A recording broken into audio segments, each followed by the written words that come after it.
Hello and welcome to Kitchen Counter Crafts. If you like this video, would you please like, comment, share, and subscribe.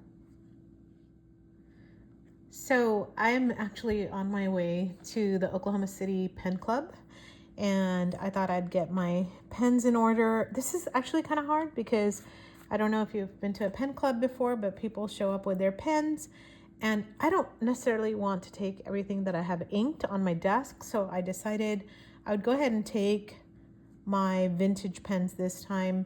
I'm kind of doing a theme for myself. I don't know. Nobody else knows this except for me, but I just decided I'm going to go ahead and take my vintage pens. But then again, I have a few more pens here. My Emotion Faber-Castell and my Piniter, the black on black. So I have some new, mostly old. But as I was putting these in, I thought I haven't done a video on several of these, but here's two that I really wanted to do a video on. And these, aren't they beautiful? They're Parker Vacuumatics. So let's do a comparison on both of these beauties. And so story behind these two. The bigger one isn't even mine, it's my husband's.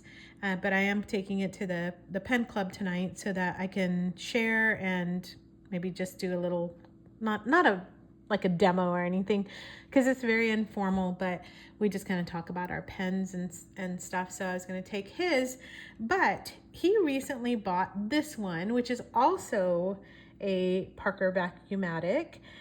And when he got it, though, he won it on auction, and when he got it, he was like, uh-oh, it's smaller. And he knew it's not a double gem, like this is a double gem.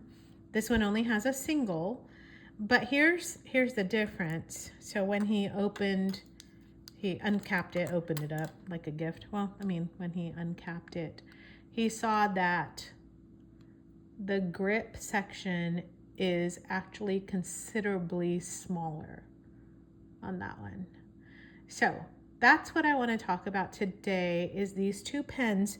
Now, if you start going down the rabbit hole of vintage pens, you are going to quickly find out that there's a lot of research and a lot to learn, which actually is very exciting to me.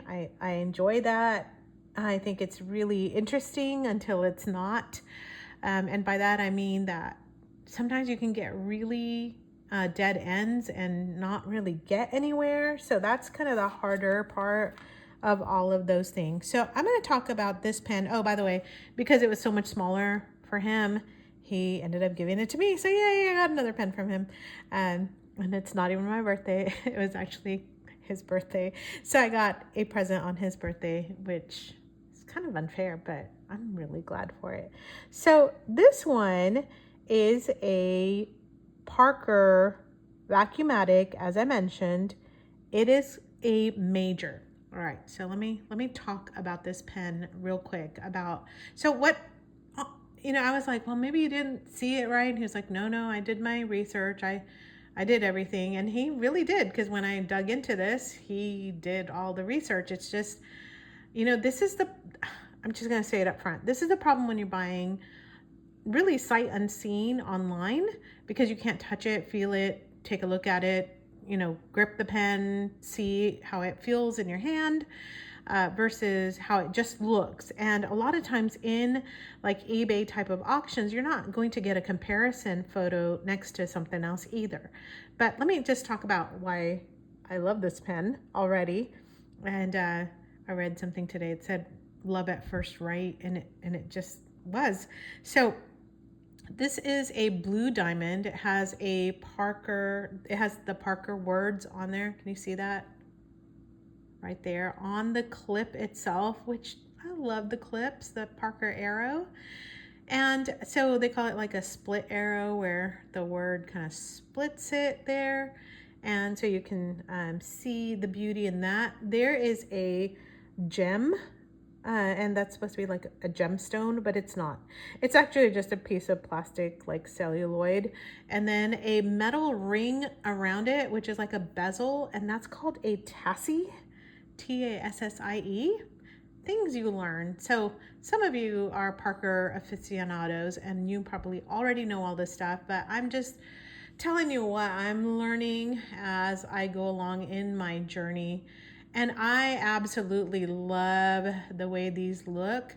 So the first time I saw this was on Danny Fudge's, and he's a pen repair, pen seller at the pen shows.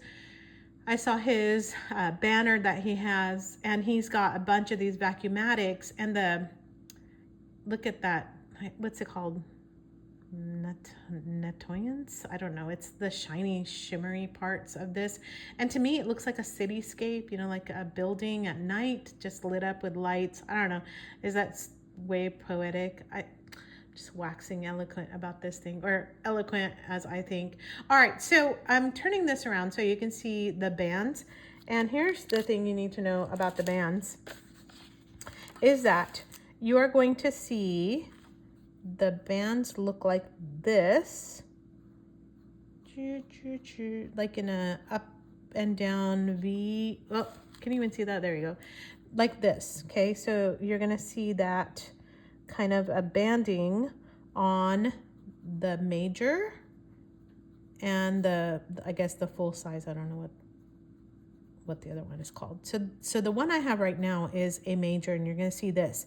Now, the reason why I'm telling you that is because on the band, you will see kind of the, you know, larger than, greater than, less than kind of design on the Parker Debutante.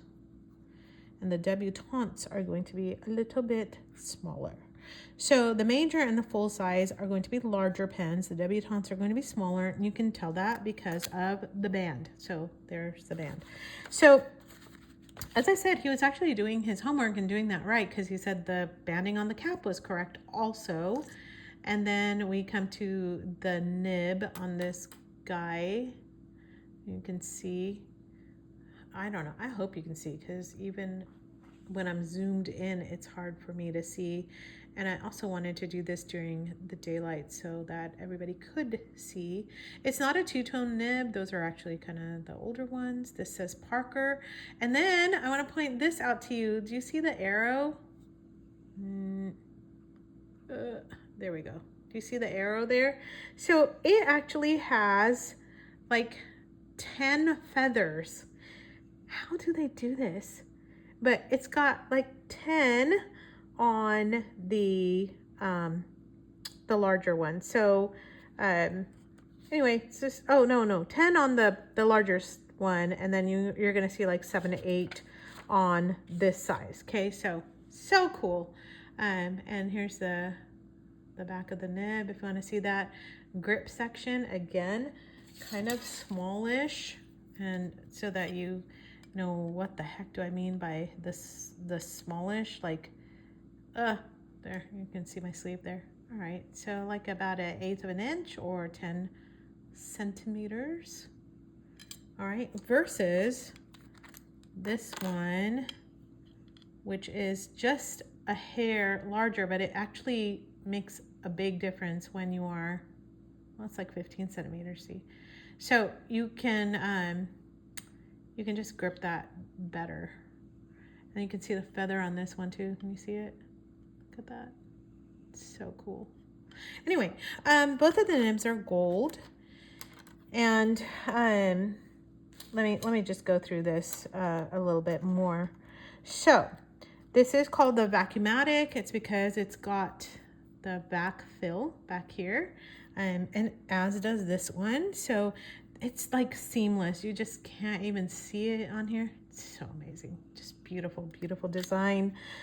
You can see like there's good, it's called like transparency. You can actually have some good transparency on this. This color is called the Azure Blue Pearl. A-Z-U-R-E, Azure, as in Azure Blue. And this one is around the 1940s. Oh yeah. Why? Because it's got the plastic plunger. So it's like a, kind of like a button fill, if you will. but it does suck up the ink. So literally what you do is you unscrew this, you dip the pen in, then you push the plunger a few times to fill up. Super easy.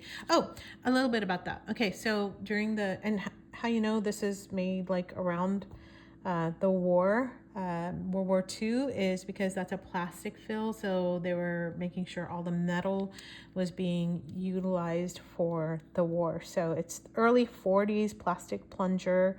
It has a gold nib, and I think I mentioned 7 to 8 feathers on this size and on the nib. So that's how you also know. This is a, oh yeah, this is gold filled. The band and the arrow on both of these are gold filled.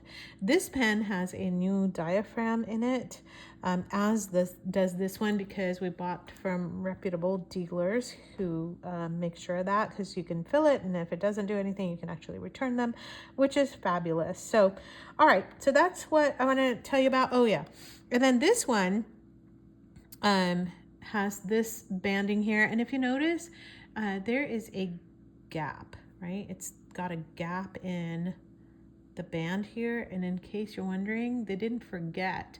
It's where you can engrave it. So if, I don't know, they just thought of everything. I got ink on that. Uh-oh. Oh well, that's how things go. There's a breather hole here in case you're wondering, just for pressure and venting. And then this clip actually does not say Parker on it at all. It's just the solid arrow. And then look at these gems. They have stripes to match this great annoyance. Isn't that just... Like I said, I want to do this during the day so you can admire the beauty of these.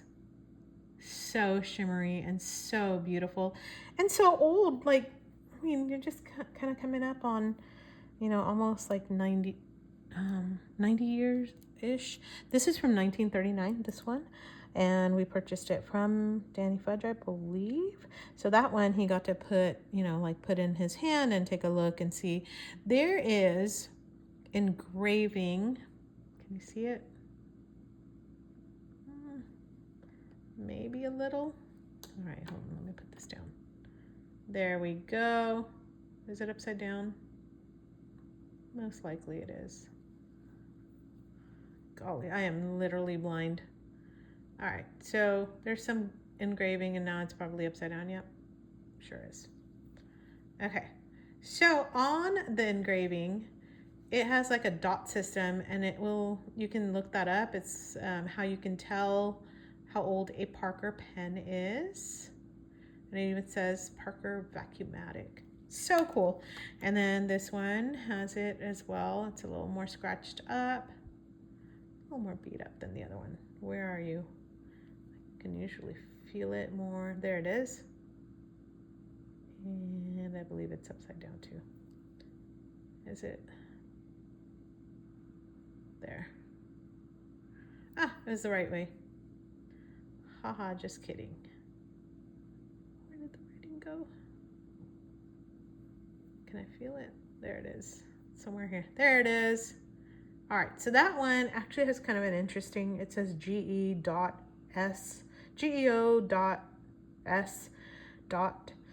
So the O's tell you like when it was made, and I think this is like the third go around. So I don't know if it's third generation. I don't know what it's a dating something or another.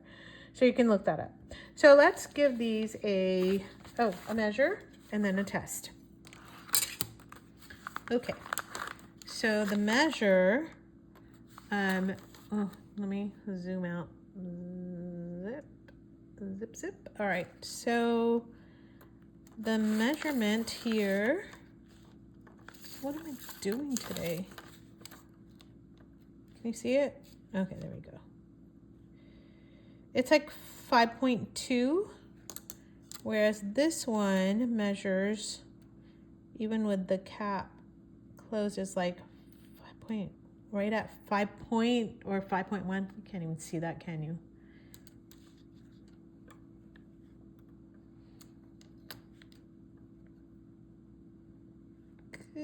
hard to get it lined up. There, now you can kind of tell. Maybe, kind of. No? There we go. All right, so right at 5 inches, that one's a little bit longer. Yeah, that one's definitely at 5 inches. And then when you uncap them,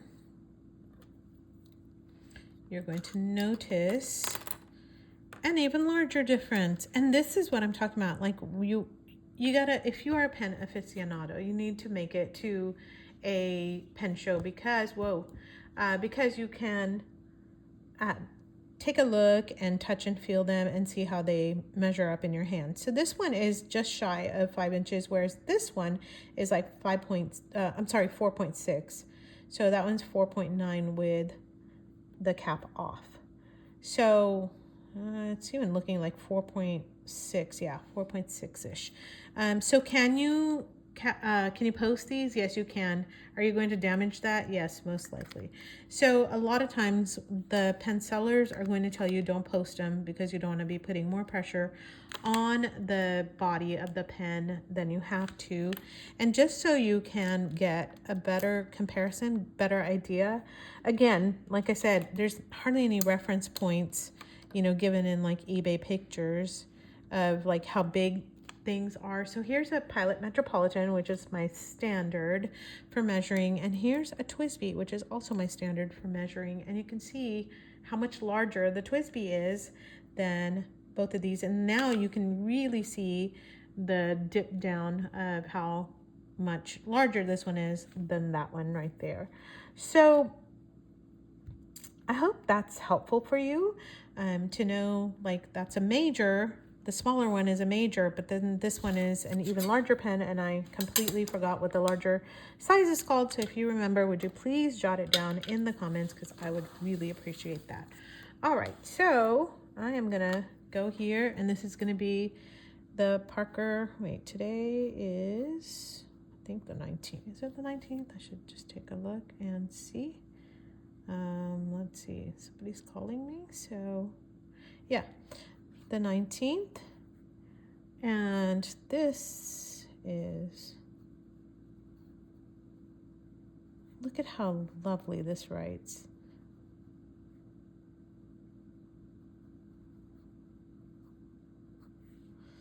And the nib size is like a medium. I believe it is a medium. And let's see, what else? Oh, the ink, that would be nice to know. Oh, this, I'm gonna put major with blue diamond and 1 jewel, so that I can remember what I did here. The ink is actually Parker as well. So I don't know if you've seen any of my other videos on vintage pens. Most sellers recommend that you use a Schaefer ink or a Parker Quink or Waterman's. And the reason why is because many of them have a rubber, like rubber parts in there that other inks, especially like Iroshizuku, cannot use that. Anything that's a lubricated ink, you cannot use that. So just stick to the basics is really what you want to do. And also, if your pen is just sitting around, make sure that you empty it out, clean it out. That's the only place where you're going to need to have a little bit more wear, tear, and care. Do you like that? I kind of like what I did there. All right, so that's the black ink. And oh, it's such a joy to write with. And by the way, you can get a but it's super smooth, no feedback. You can get a gold nib on vintage pens for like nothing. It's a lot cheaper.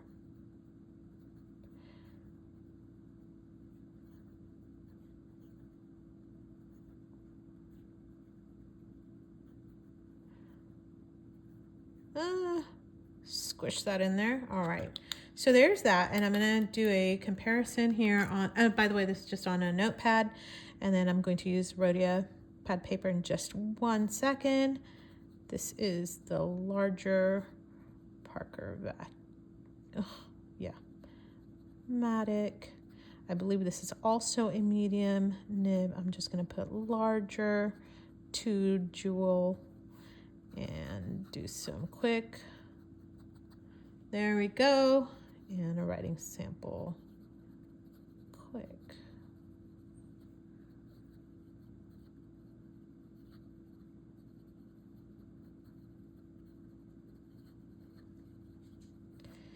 Did I tell you how wonderful it is to write with these? I hope I told you how wonderful it is to write with these, because it's absolutely wonderful to write with these. All right, and from the back, it's a little bit of bleed through right here, but not too shabby. And then on Rhodia dot pad paper, where are we? There we are.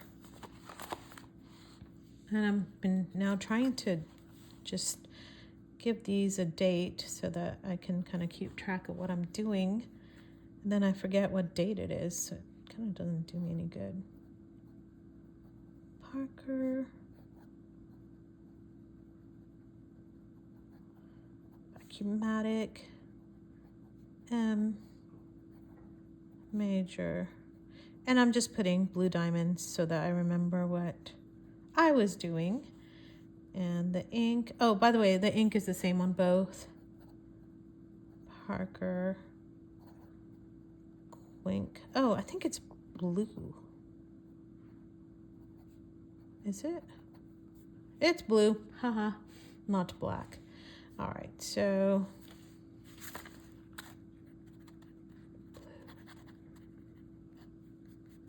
there we go. All right, and I'm not gonna do a big, huge writing sample, but just do a quicker comparison because this video is long enough as it is. And here's the larger one.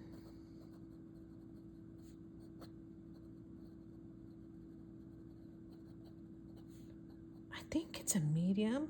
I don't know what ink, which one it is. And just put the larger size.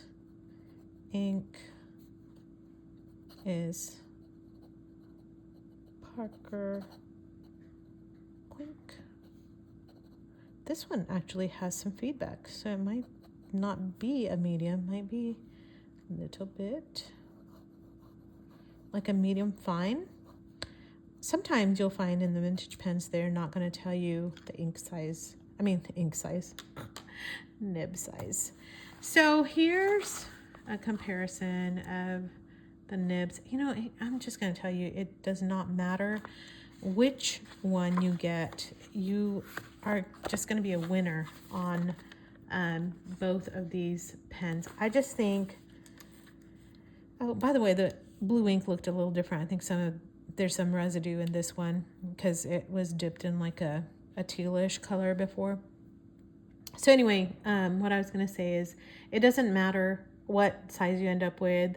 I do think, like, to avoid disappointment, just make sure that you ask the seller for just some other measurements. And although the seller had measurements on this one, but anyway, it's kind of hard to tell. Maybe even ask like grip size or something like that. But also know that it's just so much better to go in person. But I know not everybody can do that. So I hope for those who cannot make it somewhere in person that this was a helpful video for you. And until next time, bye.